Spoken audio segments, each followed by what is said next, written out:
Hi friends, कैसे हैं। फिर से मैं नर्सिंग गुरु एनजी ऑफिशियल चैनल में आप लोगों का स्वागत करते हैं। देख सकते हैं प्रश्न 11 में क्या है, निम्नलिखित कथनों में सत्य और असत्य कथन को बताना है। तो ये आपका है प्रश्न, देख लेंगे हम। दो धन अभाज्य पूर्णांकों का गुणन सदैव अभाज्य होता है। इसमें कहा है कि दो धन अभाज्य पूर्णांकों का गुणन सदैव अभाज्य होता है। चलिए अभाज्य 2 और 3 मान लेते हैं। 2 और 3 का हम गुणा कर रहे हैं, यहाँ पे अभाज्य संख्या नहीं प्राप्त हुआ, इसीलिए क्या कथन है, असत्य है। क्या है कथन, असत्य है। बी को देख लेते हैं। इसमें क्या है, दो धन अभाज्य पूर्णांकों का योग सदैव अभाज्य होता है, ये भी उसी प्रकार से, इसीलिए क्या है, असत्य है। ठीक। अब इसमें क्या है, सी का देख लेते हैं हम। सी का कहा है कि यदि ए और बी कोई दो ऋण पूर्णांक है, क्या है, यदि ए और बी कोई दो ऋण पूर्णांक है तब ए प्लस बी भी सदैव एक ऋण पूर्णांक होगा। यह कथन आपका क्या है, सत्य है। क्या है ये, सत्य है। दिखा दे रहे हैं हम। जैसे कहा ए और बी कोई दो ऋण पूर्णांक है तब ए प्लस भी सदैव एक ऋण ही पूर्णांक होगा, क्योंकि उसमें दिया गया है ए और बी जब ऋण पूर्णांक है तो भी ऋण पूर्णांक होगा। यही है आपका।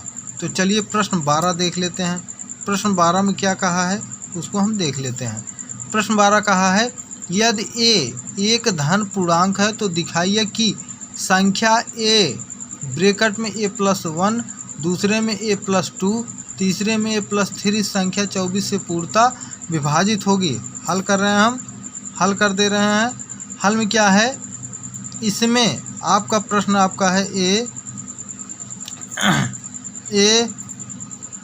ए प्लस 1 और दूसरा क्या है, ए प्लस 2, ए प्लस 3, या क्या 4, यहाँ से दिखा दे रहे हैं 4 क्रमागत, क्या है, 4 क्रमागत पूर्णांक है। क्या है, 4 क्रमागत पूर्णांक है।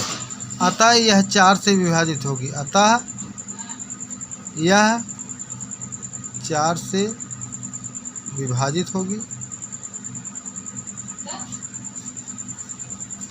होगी, ठीक। और दूसरा क्या है, इसमें इसी प्रकार से यह 3 क्रमागत पूर्णांक है। यह 3 से विभाजित होगी, ठीक।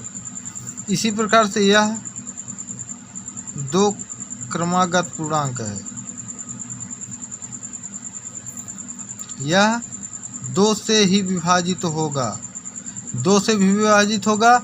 इसी अतः लिख देंगे, अतः ए प्लस 1, ए प्लस 2, ए प्लस 3, यह संख्या किससे, संख्या 4 गुणे 3 गुणे 2 बराबर यह इतने 4, 3, 2 से 24 आपका पूर्णतः विभाजित होगा।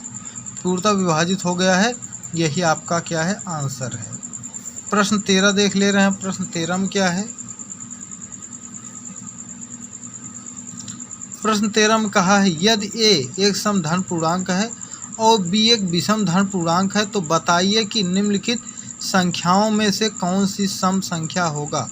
प्रश्न आपका है ए स्क्वायर बी स्क्वायर कामा ए प्लस बी, ए गुणे बी कामा ए प्लस 1 और कामा बी प्लस 1।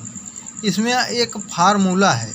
इसमें क्या हम जानते हैं कि इसमें थोड़ा देख लेंगे, हल कर रहे हैं। इसमें थोड़ा ट्रिक हम बता दें, उसको देख लेंगे। सम संख्या का, बेटा हाथ उठाओ, सम संख्या का गुणा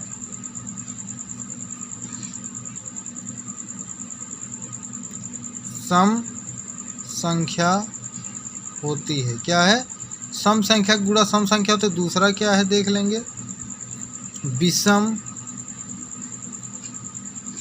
संख्या का विषम